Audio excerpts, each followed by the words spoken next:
साथ संगत जी, प्यार से कहना ध्यान निरंकार जी। आज वर्चुअल रूप में जो सभी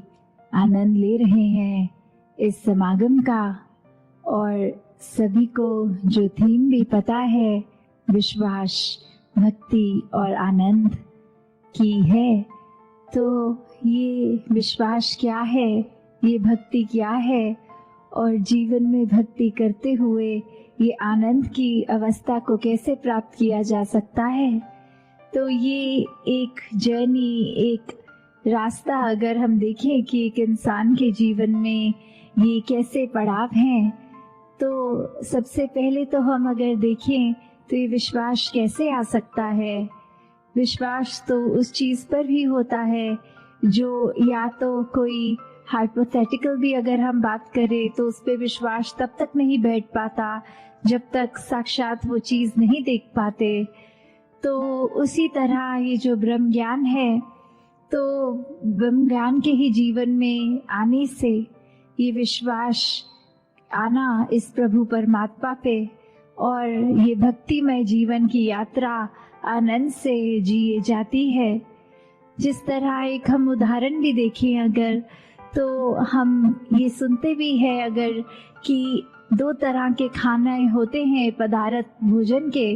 एक को जंक फूड की कैटेगरी बोलते हैं और एक को हेल्थ फूड की, कि ये जो हेल्थ फूड है इसने शरीर को तंदुरुस्त रखना है, बहुत ही पौष्टिक आहार है। और दूसरी तरफ जहाँ जंक फूड की बात होती है कि उसमें पोषण नहीं होता, वो सेहत को खराब करता है, उसमें जो गुण होते हैं वो इतने नहीं होते। तो किस तरह फिर हमारे को जब ये पता लग जाता है एक बार वो खाकर खानों में जो अपने शरीर में फर्क हम देखते हैं, तो किस तरह ये विश्वास बैठ जाता है कि हाँ ये हेल्थ फूड अच्छा है। फिर किस तरह हम बार बार वो इच्छा रखते हैं कि प्रतिदिन इस तरह से शरीर में वो पौष्टिक आहार ही जाए ताकि ताकत बनी रहे, स्वास्थ्य हमारा ठीक रहे। और फिर वही हम अपनी डाइट प्लान को भी उस तरह फॉलो करते हैं। तो ये विश्वास जब आ गया कि इस प्रकार का भोजन अच्छा है, फिर उस भोजन की भक्ति हो गई। उसको बार बार हम हर समय कोशिश यही कि उसके साथ हम जुड़े रहें उस भोजन के, और फिर ये जो बेनिफिट दिखता है शरीर पे, वो एक भक्ति करते हुए वो एक चाहे ग्रहण कर रहे हैं उस तरह का ही खाना, फिर ये कैसे आनंद की अवस्था वो हमें दिख रहा है रिजल्ट अपने शरीर पे। तो उस तरह ही देखिए अगर हम, तो ये विश्वास है, और विश्वास के साथ भक्ति के साथ ही आनंद की अवस्था इस जीवन में हम परमात्मा को प्राप्त करके कर सकते हैं। और अगर हम विश्वास शब्द को देखें तो इसमें अगर दो नजरिए के साथ देख सकते हैं कि ये विश्वास हो गया कि पूरा भरोसा, और अगर इसको स्प्लिट करके अलग तरीके से देखें तो विष का वास मतलब जहर, विष। तो वो हम अगर उस तरह देखें तो एक विश्वास और एक अंधविश्वास, तो कैसे हम अपने जीवन में एक उस तरह तो चले जहाँ विश्वास तो है, पर जब अंधविश्वास की बात आती है वहीं भ्रम होते हैं, वहीं डर होता है, वहीं इल्यूजन्स आ जाती हैं जीवन में। तो कैसे हमने वो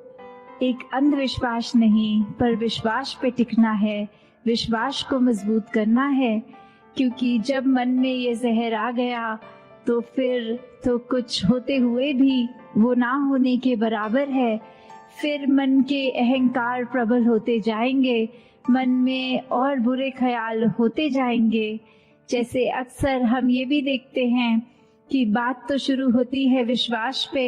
और खत्म हो जाती है अहंकार पे। कि उदाहरण के तौर पे अगर हम कभी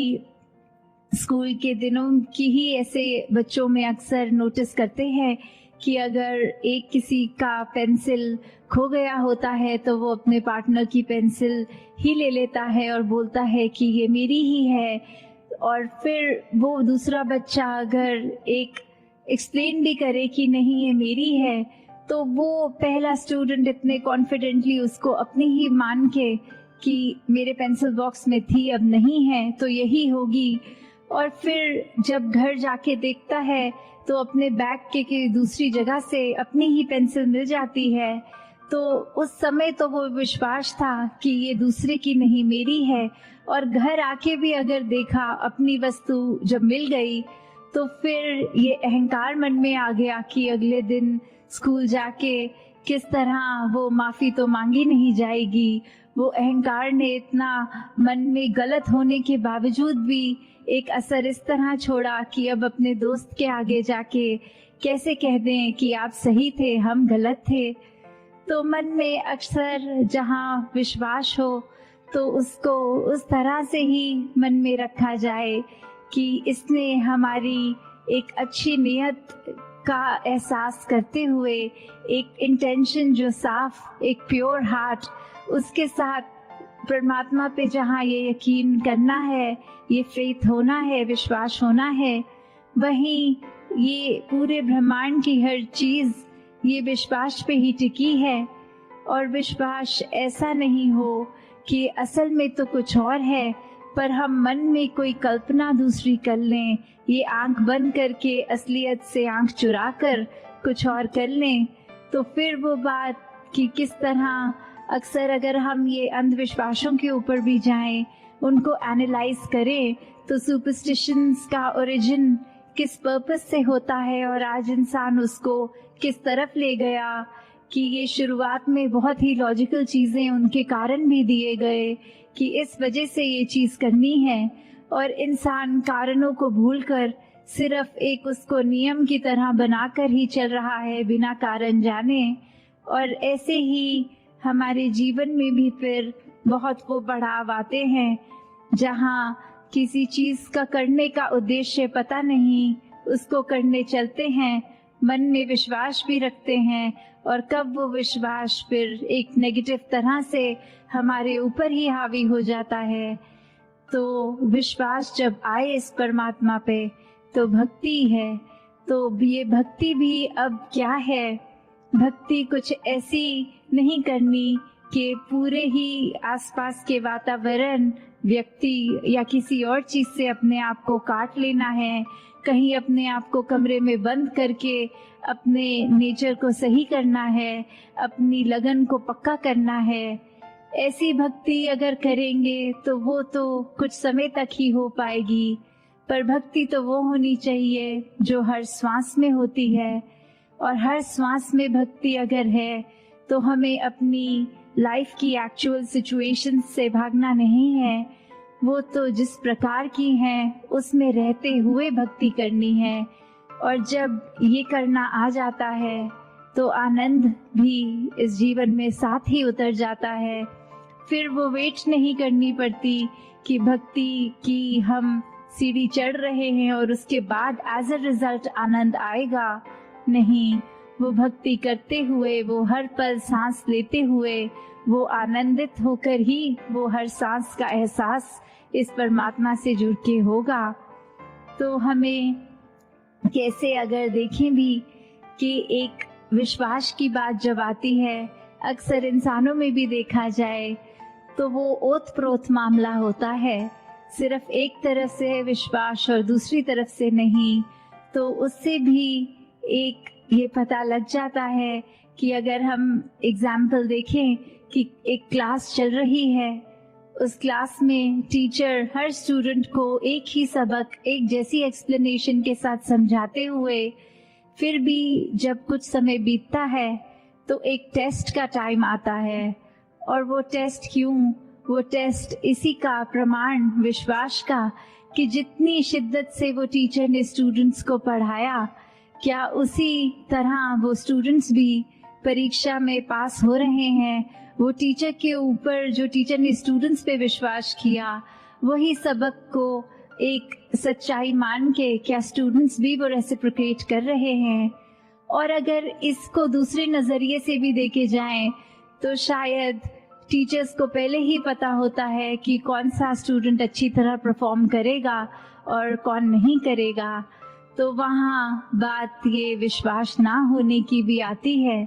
कि अगर विश्वास पता है एक किसी बालक पे नहीं है तो वो क्यों नहीं है, क्योंकि टीचर को हमेशा पता है वो क्लास में अटेंटिव नहीं है, वो अपनी असाइनमेंट्स ठीक समय पे सबमिट नहीं कर रहे, वो रुचि एक पढ़ाई की तरफ है ही नहीं। तो उससे एक एंटिसिपेशन एक टीचर की भी बन जाती है कि चाहे अपनी तरफ से तो एक जैसा एक समान ही हर एक को सबक दिया, पर कैसे हर एक ने उसको परसीव अपनी अपनी सहूलत से, अपनी अपनी इंटेंशन से, अपने एक क्षमता के अनुसार करा है। तो उसी प्रकार अगर हम ये देखें कि ये परमात्मा तो हमें इतना हर पल दयाल होके सब कुछ देता जा रहा है, हर पल में इतनी रहमतें हैं, तो हम उसको किस तरह वो रहमतों को अपने अंदर सोख कर रहे हैं, अपने अंदर वो बसने दे रहे हैं। दासी ने एक जगह कहीं पढ़ा कि एक कोट की तरह लिखा हुआ था कि एक भक्त की अरदास होती है शुक्राना और तुम्हारी शिकायत। कि अगर हम एक भक्त को देखें कि किस तरह भक्त ने तो हर श्वास में अगर अरदास भी करनी है परमात्मा से तो इस तरह ही करनी है कि जो है बहुत अच्छा है, बहुत अच्छा किया है। और उस यही पैरामीटर होता है कि पहचानने का, चाहे देखने में सब इंसान हैं पर अंदर भक्त कौन है। भक्त वही जो कभी परमात्मा को कोसता नहीं, भक्त वही जो कभी ये नहीं मानता कि परमात्मा ने कुछ भी अधूरा दिया है। भक्त हमेशा संतुष्ट होता है। भक्त ने तो हमेशा एक अपने आप को इस परमात्मा में उस तरह फ्लोट करते हुए एहसास करना है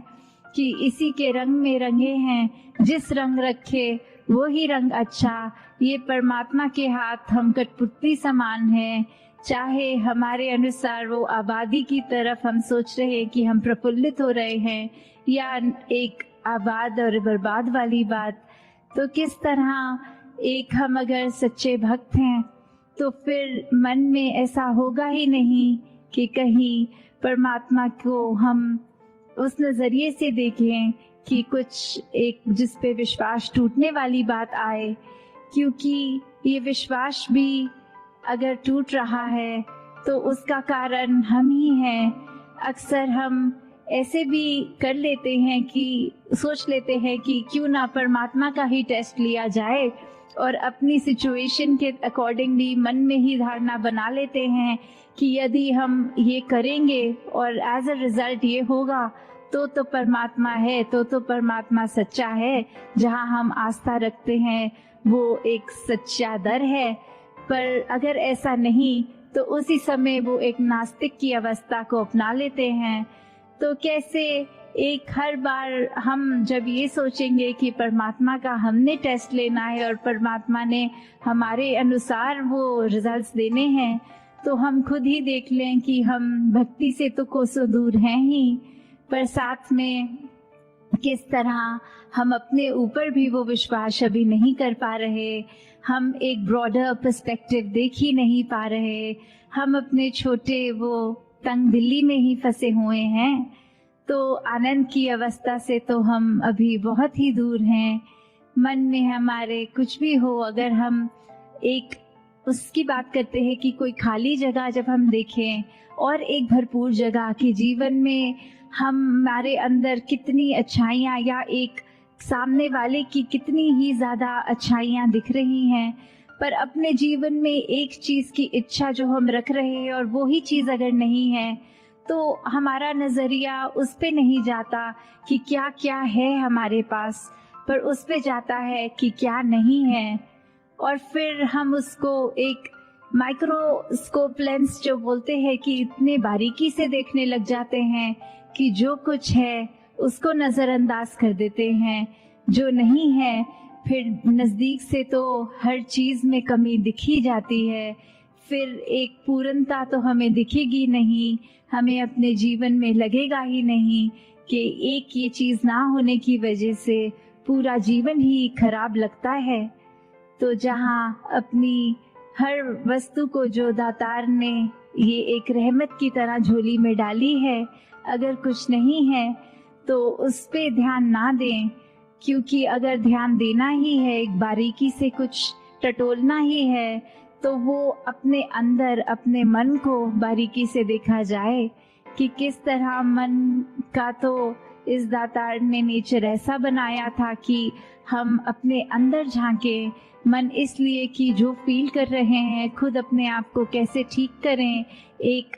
अपने मन से जो एहसास कर रहे हैं वो हमें अंदर से कितना मजबूत, कितना स्ट्रॉन्ग और कितना मुश्किल घड़ियों में भी किस तरह उसको हम पॉजिटिव रख सकें। पर मन ने कहीं ये माया के चक्कर में अपना नेचर ऐसा बना लिया है कि उसको बाहर की ओर देखने लग गए हैं हम औरों की तरफ, हम कमियों की तरफ। तो जहाँ मन का काम अंतर का एक अपना हमें दृष्टिकोण, एक नजरिया, हमारे अंदर क्या चल रहा है, वो इंट्रोस्पेक्शन, उसके लिए काम आना था, पर वो हम दूसरों के लिए नफरत, निंदा और ऐसे अनेकों एक खराब सोच देकर मन में उससे हर दिन जब उपयोग कर रहे हैं मन का, तो फिर वो एक नेगेटिविटी की ओर, एक चंचलता, एक हर तरह का हम उसमें एक दोष डालते जा रहे हैं।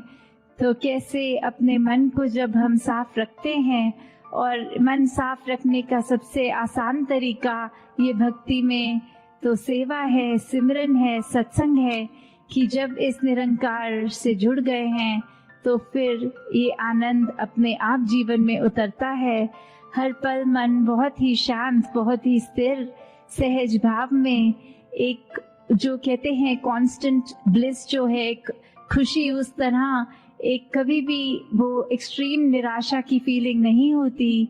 तो कैसे हमने हमेशा अपने जीवन में जहाँ हर पल कोशिश करनी है कि इस परमात्मा पे ये विश्वास हमारा पूरा रहे, वहीं साथ ही साथ कैसे भक्ति को किया जाए और वाकई ही भक्ति क्या होती है उसको उसी नजरिए से किया जाए। भक्ति सिर्फ नकल नहीं है कि हमने देखा है पुरातन कैसे करते थे उसको एक रिपीट करना, नहीं। भक्ति हर एक की एक इंडिविजुअल जर्नी है, कैसे हमने हर दिन अपने आप को उसमें और प्रबल करना है, कैसे हमने हर एक चीज से जुड़े होने के बावजूद वो डिटैच्ड अटैचमेंट की अवस्था कि कुछ है तो उसका तो मजा उस समय लेना है, कुछ नहीं तो फिर अपने मन को उदास नहीं करना। कैसे वो इच्छाएं होनी मन में तो लाजमी है, पर वो इच्छाओं की पूर्ति ना होने से मन को फिर एक पतन की ओर ले जाना, एक मन पे बहुत बड़े बोझ बना के रखने।